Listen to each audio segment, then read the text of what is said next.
Hey science lovers, it's Becky with Lab Rat Academy, and I have a ling cod right here. My nephew went fishing in the Pacific Ocean yesterday and caught this ling cod. As he was filleting it, I saw an amazing opportunity for us to find out some cool science because the internal organs are now completely exposed. So let's see what we can find inside of this fish. Underneath this really hard operculum right here, this operculum protects these things underneath. These are the gills that take the oxygen out of the water. And you can see that there are 3 layers of gills on this side. From this angle, you can see the heart deep down inside right there that is closest to the gills. Fish have a 2-chambered heart. The deoxygenated blood will come from the body into the top part up here, which is the atrium, come into the ventricle on the bottom part, and come out this on the top to go back to the gills and then pick up some oxygen and go back to the rest of the body. This yellowish colored, and that cleans out the blood.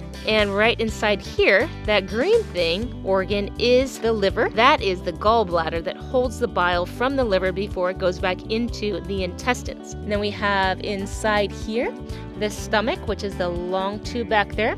And that takes the food into the intestines here. Here we have the pyloric ceca, which produces digestive enzymes that go into the intestines to break down even more food.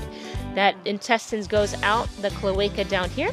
For reproduction, our fish here is a male, and I can tell because there are 2 testes. Let's see if we can find the other one on the other side right over there. If it was a female, it would have 1 long ovary in the middle. On the underside of the vertebrae right here is the kidney. And then this little clear pouch right here would have been the air bladder that keeps it afloat in the water. And right behind the intestines right here is the spleen. Wow, science is so amazing. I hope you guys have a beautiful day. God bless you. Bye-bye.